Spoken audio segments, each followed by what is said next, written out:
Good morning प्यारे बच्चों।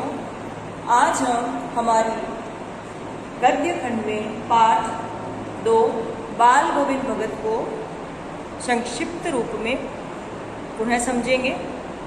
बाल गोविंद भगत पाठ के लेखक बेटा राम वृक्ष बेनीपुरी हैं, जिनका जन्म बिहार के मुजफ्फरपुर जिले के बेनीपुर गांव में सन 1899 में हुआ था। इनके माता पिता का निधन बचपन में ही हो गया था, इस कारण इनका प्रारंभिक जीवन बड़ी कठिनाइयों में बीता। 10वीं तक शिक्षा प्राप्त करने के बाद वे सन 1920 में गांधी जी द्वारा चलाए जा रहे राष्ट्रीय स्वाधीनता आंदोलन में सक्रिय रूप से भाग लेने लगे। परिणाम स्वरूप उन्हें अनेक बार जेल जाना पड़ा।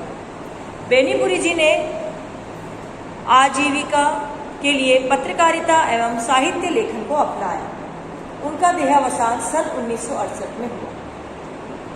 बाल गोविंद भगत एक सजीव रेखा चित्र है। इस रेखा चित्र के माध्यम से लेखक ने एक विलक्षण चरित्र का उद्घाटन किया है, जो मनुष्यता, लोक संस्कृति और सामूहिक चेतना का प्रतीक है। बाल गोविंद भगत खेती करते हुए भी कबीरपंथी साधु थे। वे वर्षा की रिमझिम में धान रोपते हुए जहां गीत गाते थे, वहीं सर्दियों में प्रभात फेरियां और गर्मियों में घर पर भक्तों के बीच पद गाते थे। वे सामाजिक परंपराओं और रीति रिवाजों को पाखंड भर मानते थे। इस प्रकार बाल गोविंद भगत सन्यासियों के समान होकर भी गृहस्थ थे।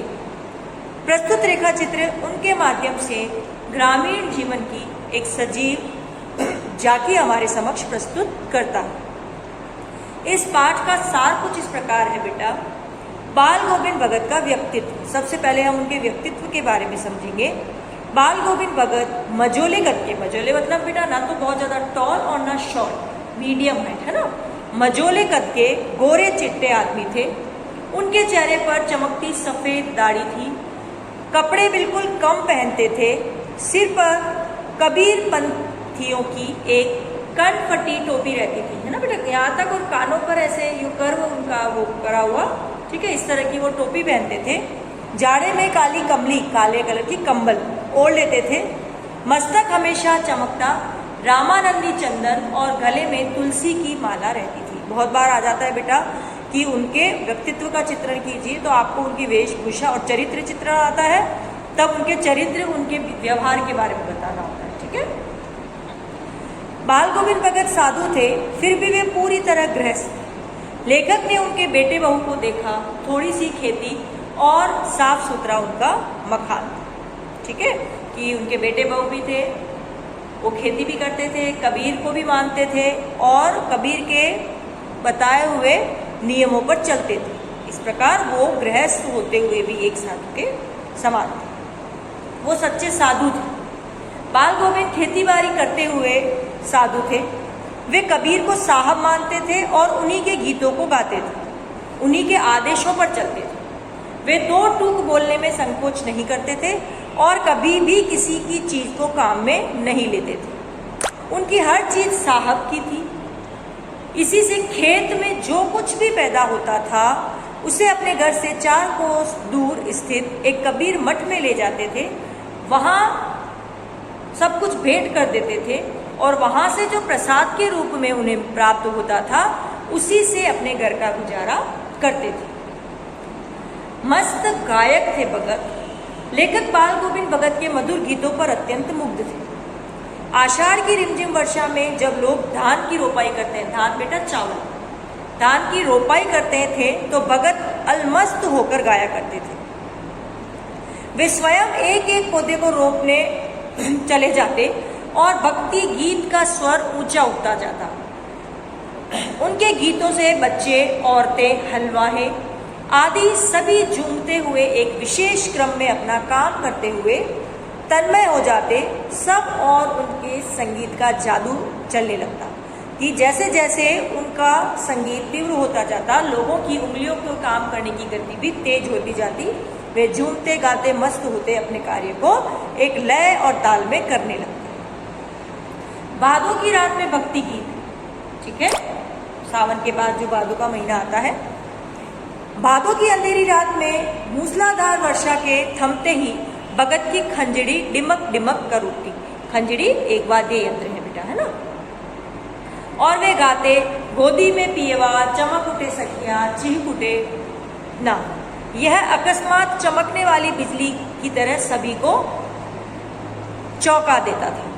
सारा संसार सोया हो तब भी भगत की संगीत साधना चलती रहती थी और वे गाते रहते, तेरी गठरी में लागा चोर मुसाफिर जाग जा। वो लोगों को संदेश देते थे कि तुम सिर्फ सोकर अपने जीवन को व्यर्थ मत गवाओ, क्योंकि एक ना एक दिन हमारा प्रभु के पास जाना, हमारी मृत्यु निश्चित है। तो सक्रिय रहकर, प्रभु भक्ति में लीन रहकर अपने जीवन को यापन करो। कार्तिक और गर्मियों के दिनों में कार्तिक आते ही बाल गोविंद भगत प्रभातियां गाने लगते। यह क्रम फागुन तक चलता। प्रभातियां बेटा सुबह सुबह भगवान के जो भजन गाए जाते हैं उन्हें प्रभातियां कहते हैं। हमारे यहाँ भी अभी प्रभात फेरियां भी निकलती है और लोग प्रभातियां गाते भी, ठीक है। गर्मियों के आते ही उनकी संजा के गीतों से शीतल हो उठती। सुबह गाए जाने वाले गीत प्रभातियां और शाम के समय गाए जाने वाले गीत बेटा संजा। तो वो मौसम के अनुरूप गर्मियों में जब शाम का समय सुहावना होता है तब वो संजा के गीत गाते थे। उनके आंगन में लोग जुट जाते थे और वे भी खंजड़ियों और तालों के साथ भगत के स्वर का साथ देने लगते थे। भगत तब नाचने लगते तो अन्य लोग भी नाचने लग जाते और सारा आंगन नृत्यमय हो जाता था। सब अलमस्त होकर उस माहौल में खो जाते थे और बड़ा अद्भुत नज़ारा होता था कि बाल गोविंद भगत नाच रहे हैं और उनके आसपास सारे लोग उनके संगीत में डूबकर नृत्य कर रहे हैं। इसके पश्चात प्रसंग आता है बेटा उनके इकलौते बेटे की मृत्यु। बाल गोविंद का इकलौता बेटा थोड़ा सुस्त और मंद बुद्धि था, इसलिए भगत जी उसका विशेष ध्यान रखते थे। उनका ऐसा मानना था कि समझदार लोगों की ज़्यादा परवाह की जाए ना की जाए, लेकिन जो शारीरिक रूप से थोड़ा भी अक्षम है उसे एक विशेष ध्यान की आवश्यकता होती है। अतः हमें ऐसे लोगों का विशिष्ट ध्यान रखना चाहिए। उन्होंने बड़ी साध से उसकी शादी करवाई थी। पतोहू बड़ी सुशील और सुभग मिली। बेटा बीमार रहने लगा और कुछ दिनों बाद ही वह चल बसा। लोग उनके घर पहुंचे। पतोहू का रो रो कर बुरा हाल था, परंतु भगत जी कह रहे थे कि यह तो आनंद की बात है कि उनके पुत्र की आत्मा परमात्मा से जाकर मिल गई। कि उनका ये मानना था कि मनुष्य का जन्म होता है लेकिन उसका ईश्वर से मिलना उसके जीवन की एक सफलता है। जब आत्मा परमात्मा से मिल जाती है तो आनंद का उत्सव होना चाहिए। तो ये समय रोने पीटने का नहीं है, आनंद मनाने का है। तब भगत जी तल्लीनता से भजन गा रहे थे। वह उनका रूप देखकर लोग हतप्रद थे और उस दिन उनके संगीत का चरम देखने को मिला था कि किस तरह से उन्होंने डूबकर उस दिन गाना गाया।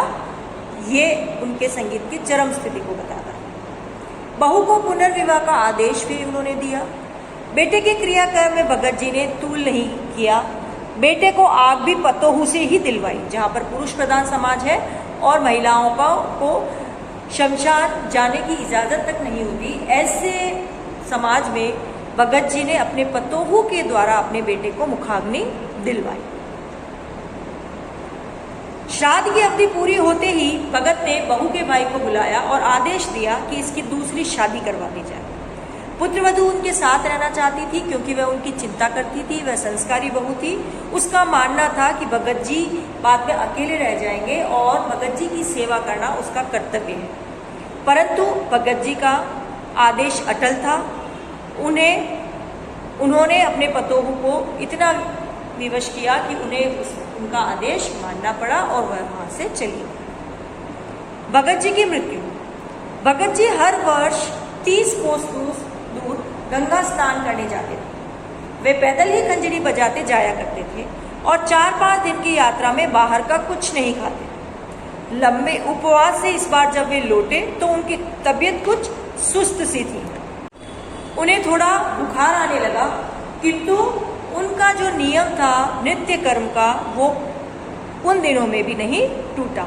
सब कुछ वैसा ही चलता रहा, उनके नित्य नियम, खेती बाड़ी, सब कुछ। एक दिन संध्या में उन्होंने गीत गाए, परंतु स्वर कुछ बिखरा बिखरा टूटा हुआ सा था। भोर में लोगों ने उनका गीत नहीं सुना। लोगों को आश्चर्य हुआ कि आज भगत जी ने प्रभाती क्यों नहीं गाई, और जब उन्होंने जाकर देखा तो वहां पर भगत जी का निर्जीव शरीर पड़ा था। तो ऐसा लेखक ने कहा कि भगत जी की मृत्यु भी उन्हीं के अनुरूप हुई कि उन्होंने अपना पूरा जीवन अपने नित्य नियमों में, कर्मों में बिताया, एक क्रमबद्ध तरीके से जो उन्होंने जीवन जिया, तो अंतिम समय में भी उन्होंने अपने सारे उन नियमों को निभाया और फिर उनकी मृत्यु हुई। ये बेटा हमारा पाठ का सार है। आप इस पाठ को समझने का प्रयास कीजिए और अपने मन से कुछ प्रश्नों का निर्माण कर कर स्वयं उन प्रश्नों का उत्तर खोजने का प्रयास कीजिए, जिससे बेटा कि जितना हम पाठ को समझेंगे, जितना अपने आप से उसके उत्तरों को लिखने का प्रयास करेंगे, वह पाठ हमें और अच्छे से समझ में आए। ओके बेटा।